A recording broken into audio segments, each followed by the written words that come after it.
यहाँ जो ठाकुर जो आम बौद्ध जो जो गाधौंट मैंने गाध बधुआ चंदन यात्रा एवटू डेली पानी होगी पानी जाऊँगी ठाकुर गाधुआ बुधा करने देखो आज्ञा केते सुंदर सिनेरी आज्ञा आम देखो जो बलदेव जो आज आसलु गोटे जगह को द्वितीय थर भिडटा बनाला तीन थर एटा भिडटा बनाला आज आसलु बलदेव पाखे गोटे यज्ञ होता यज्ञर आज माने ठाकुर ब्रह्म स्वरूप आज देखने यहाँ हूँ ओडार नंबर 1 पृथ्वीर नंबर 1 शिवा ब्रह्म रूप से परिचित अनंत बलदेव जी विग्रह देखी जदि भल लगे गोटे लाइक करेंगे गोटे सब्सक्राइब करेंगे आज्ञा मो ना बसंत आपन देखुंत बस YK बसंत चैनल भाई रही बलदेव जी जय जगन्नाथ जय बलदेव जी ये बलदेवर बड़ भाई अनंत बलदेव जी कुश क्षेत्र रही से कुश क्षेत्र आज माने आम जो नना को बाइट देते बाइट भी आप शुणे आप देखो भल लगे सब्सक्राइब करेंगे लाइक आज्ञा मैंने करेंगे रहिले भाई जय बलदेव जी जय जगन्नाथ शांत था भल था भिडियोटा भल लगी लाइक कर सब्सक्राइब कर रहिले आज्ञा जय जगन्नाथ जय जगन्नाथ।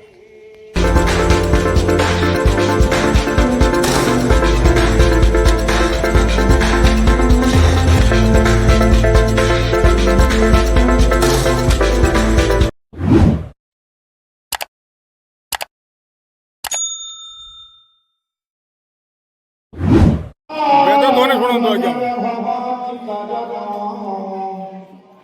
वेद ध्वनि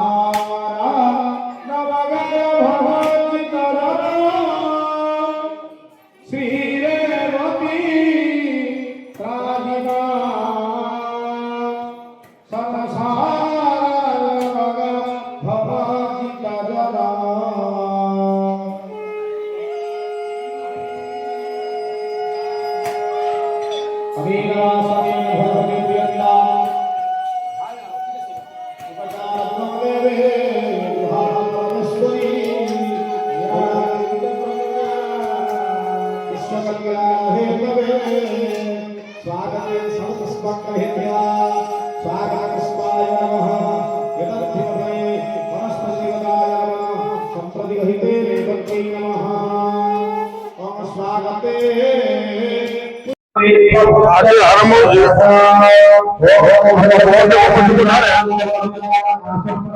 समारोह माजी दिवागत जापारे आज मंदिर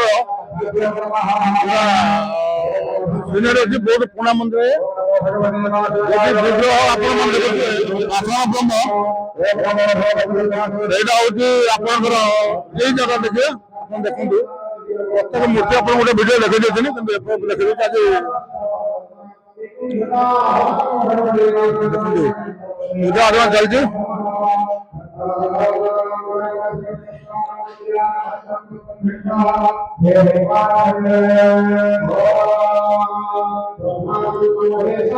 भिडियो पूरा वाच करने चेष्टा करूँ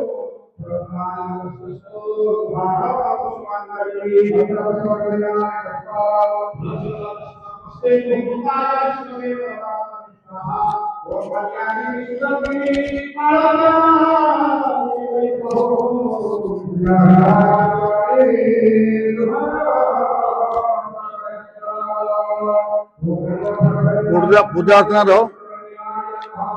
फाटी पड़े देख प्रत्येक पाक देखा दूसरे मूर्ति सब एटे मूर्ति अच्छा ये हूँ देखो बड़ पार बर्तन देखो आज्ञा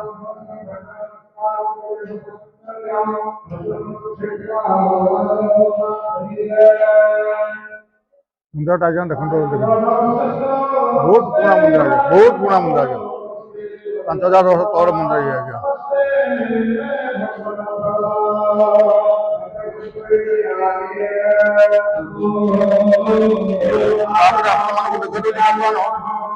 बहुत ଆମର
ବିଗ୍ରହ ଅଛି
मारे मूर्ति देखते आज्ञा मो पाखक नहीं देखे दूसरी आपको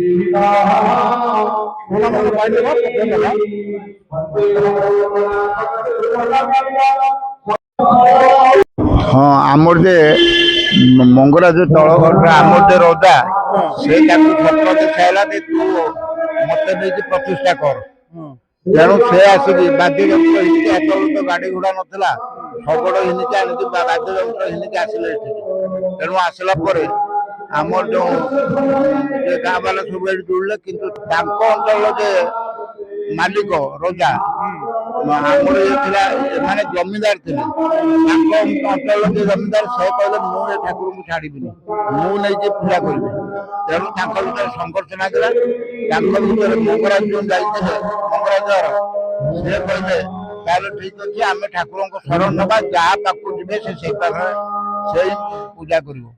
ତେଣୁ ରାତିର ଶରଣ ନେଲା ପରେ ଆଉ ଠାକୁର ଯାଇକି ସେ ମଙ୍ଗରାଜ ପାଖରେ ଲାଗିଲା ପରେ ମଙ୍ଗରାଜ ନେଲେ ଆଉ।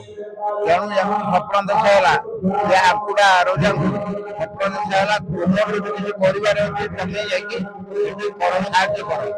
ତେଣୁ ଇଏ ଆସିକି ଏଠି ଉଭୟ ରଜା ଆସିକି ଜମିଦାର ଆସିକି ଠାକୁର ପିଇବାକୁ ନେଇକି ଯାଉଥିଲେ। ଏଇଟା ଥିଲା ଆମର କୃଷ୍ଣବଣ ଏବଂ ତୁଳସୀ ବନ।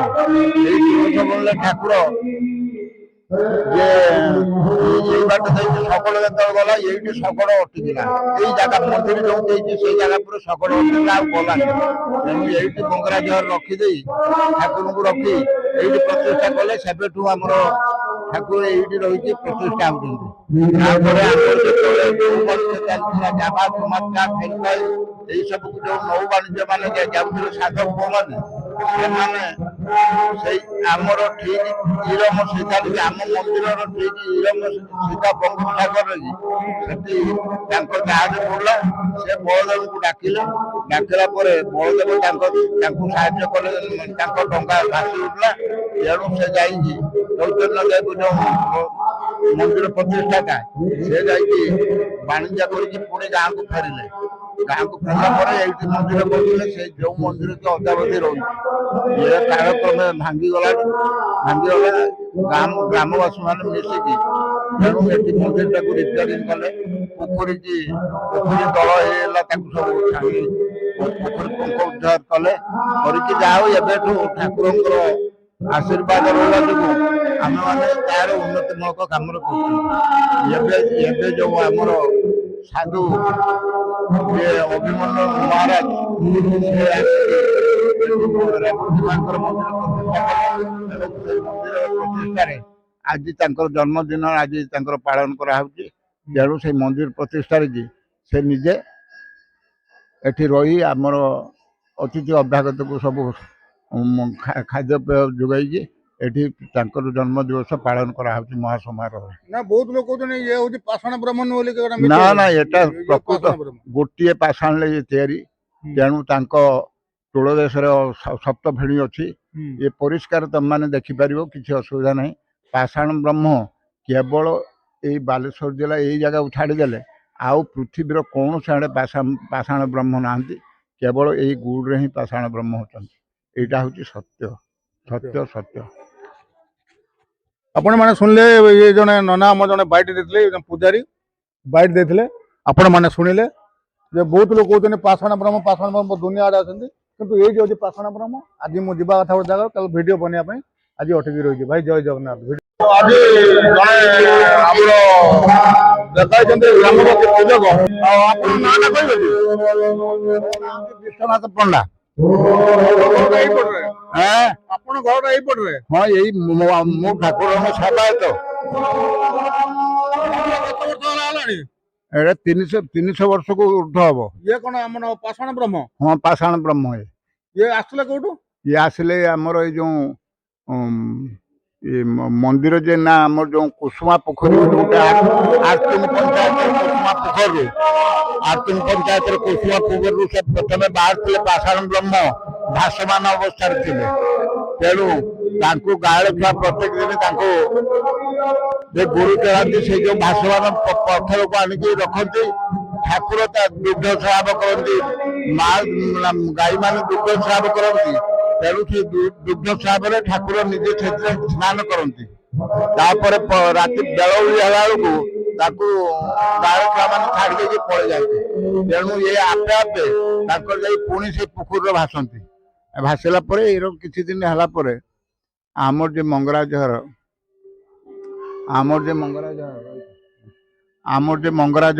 ଯେ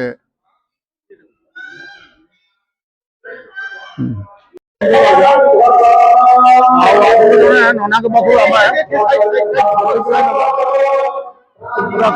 ପୂଜା ପଡା ଚାଲିଛି ଆଜି।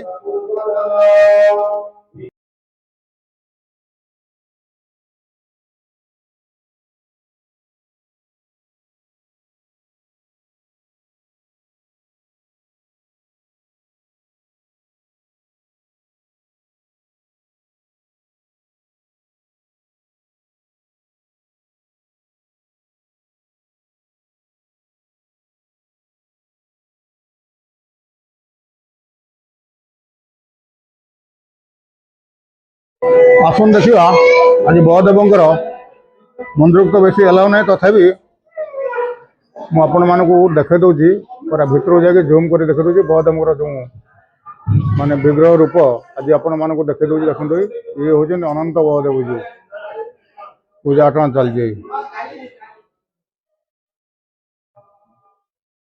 ଅନନ୍ତ ବଳଦେବ ଯିଉ ଦେଖନ୍ତୁ ଦିବ୍ୟ ଦର୍ଶନ କରନ୍ତୁ ଆପଣ। ଇଏ ହେଉଛନ୍ତି ପାଷାଣ ବ୍ରହ୍ମ। ଆଜି ଦେଖନ୍ତୁ ଏଇ ରୂପ ଆପଣମାନେ କେବେ ଦେଖିନଥିବେ ଠାକୁରଙ୍କର।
ମନ୍ଦିରଟା ଛୋଟିଆ ମାନେ କ'ଣ ହବ ବନାଇଦେବ, ତାର ଇଏ ଅଛି ଇଏ ଅଛି।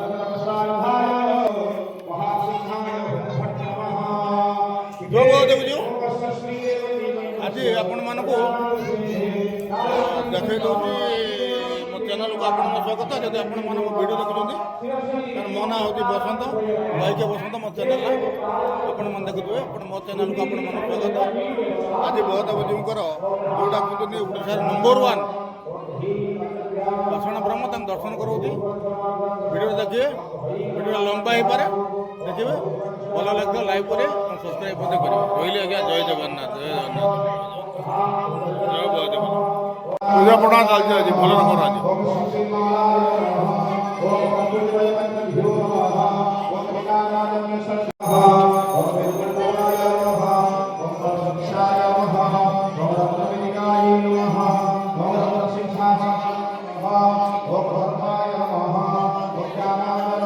ଦେଖନ୍ତୁ ଆପଣ ମନ୍ଦିରଟା ଦେଖନ୍ତୁ, ସୁନ୍ଦର ମନ୍ଦିର।